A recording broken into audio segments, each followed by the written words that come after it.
Bonjour, que la paix soit avec vous. Ceux qui me suivent depuis quelque temps l'auront bien compris, on va avoir les bouchées doubles. La première cuillerée est servie par ceux qui veulent imposer le nouvel ordre mondial avec une gouvernance de type synarchique, avec pour capitale Jérusalem et une religion unique. Pour cela, on doit nous faire croire que nous sommes arrivés à la fin des temps et que Jésus va venir en personne, régner sur terre, ce qui est contraire à la foi catholique. Et comme cela est contraire à la foi catholique, on nous fait croire que les 1000 années d'iniquité se sont déjà écoulées. Ça n'a vraiment pas de sens. Si on regarde tous les événements, nous n'en sommes, à mon avis, qu'aux prémices de l'Apocalypse, à l'ouverture du premier sceau. Dans la première fournée, on nous servira donc un faux antéchrist, qui serait probablement Donald Trump.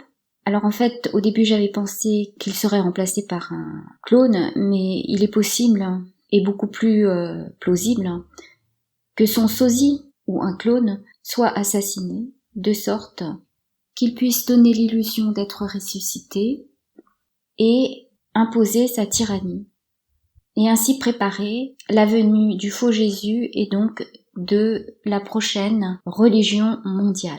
Alors dans le scénario, il faudrait aussi qu'intervienne un faux Mahdi, mais là je n'ai pas assez d'éléments pour en dire plus que ce que j'en ai dit précédemment. Bien évidemment, tout ça repose sur une fabrication de la pensée et non sur la réalité, puisque les calamités se multiplient et se succèdent sans envergure, un peu de manière plan-plan. Et le pire de tout cela, c'est que viendra un temps où l'on devra subir une deuxième fournée, et cette fois-ci, cela viendra de Dieu et cela aura une autre trempe, si on est encore de ce monde. Ce qui se produit devant nos yeux est un peu l'arbre qui cache la forêt. Maintenant que nous avons identifié l'arbre, il serait judicieux de regarder tout autour et de prêter attention à la réalité qu'on voudrait nous faire oublier. Pour l'instant, nous subissons cette médiocrité. Alors, on nous dit également de nous préparer au jour des ténèbres, pendant lesquelles une croix apparaîtra dans le ciel, et donc le Jésus en question, qui ne sera pas Jésus-Christ, le vrai Messie, eh bien, viendra sur les nuées avec les paumes transpercées de lumière, etc. Donc, ils ont déjà bien préparé leur coup Bluebeam. Il faut savoir que pendant les ténèbres, si vous pouvez actionner une lampe à dynamo ou frotter une allumette, donc allumer n'importe quelle bougie, n'importe quelle lampe à pile, il ne s'agira certainement pas des vraies ténèbres. Et ça leur est facile d'orchestrer tout cela puisque, comme je l'ai développé dans la série Apocalypse, le vrai soleil ne produit plus toute sa clarté. Et en fait, nous sommes éclairés par un soleil artificiel. Il serait donc facile, avec une coupure d'électricité générale, de plonger donc le monde dans les ténèbres, sans que nous ayons la vision réelle des ténèbres, c'est-à-dire la vision de l'âme. Celle-ci ne peut être infligée que par Dieu, et aucune lumière autre que celle produite par un cierge béni ne pourrait nous éclairer, mis à part la lumière donnée directement par Dieu, bien évidemment. Ce qui serait à craindre, ce serait aussi l'attaque de démons qui habitent les ténèbres. Donc normalement, les prières devraient les tenir à distance, mais parfois on peut se trouver en panique et il suffit de dire tout simplement « Jésus, Jésus, Jésus » jusqu'à ce que le démon s'en aille. Bien évidemment, cela ne concerne que ceux qui croient que Jésus est Dieu fait homme, puisque Jésus ne peut se reconnaître dans ce nom que si l'on reconnaît sa nature. Pendant les faux jours de ténèbres, il est possible aussi qu'on nous fasse voir ou entendre des choses au moyen des ondes, et donc provoquer un effroi de manière factice. Donc nous aurons deux types de jours de ténèbres. Donc tout sera servi en double. l'une de façon médiocre et l'autre dans toute sa vérité. La première devant nécessairement utiliser nos capacités psychiques, la seconde s'adressant directement aux yeux de l'âme. Mais il se peut qu'on ait droit directement au vrai jour des ténèbres. L'entrée en scène de l'Antéchrist serait donc repoussée, peut-être au second combat eschatologique. C'est un point qui me laisse perplexe. Ça vient du fait que je ne sais pas si les deux cavaliers blancs, en fait, doivent vaincre avant l'ouverture du deuxième sceau, et qui lui-même serait ouvert seulement lors du second combat eschatologique. Cela reste une question ouverte. Donc, maintenant que nous pouvons deviner leur plan, il est plus facile d'agir, dans le sens où nous ne sommes pas obligés d'accepter le déroulement des événements qu'ils veulent nous servir.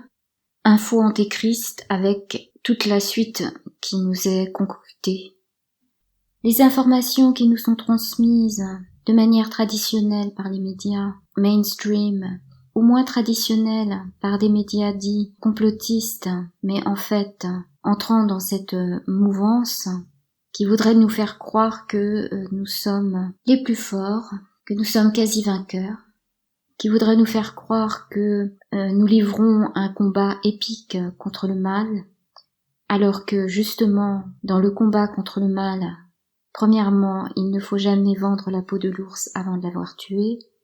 Deuxièmement, on ne se livre pas au culte de la personnalité, comme cela est le cas autour de JFK et de Trump. Et dois-je le rappeler, la guerre spirituelle ne peut se gagner que si l'on s'efface devant Dieu. Or, dans tout ce que je vois, il semble qu'on veuille nous préparer à dérouler le tapis rouge devant l'Antéchrist. Tout porte à croire que l'on cherche à galvaniser les foules, de sorte que la colère qui sera produite et découlera d'un désarroi ou d'une désespérance puisse se déchaîner et donc créer le chaos à partir duquel on voudrait instaurer un nouvel ordre.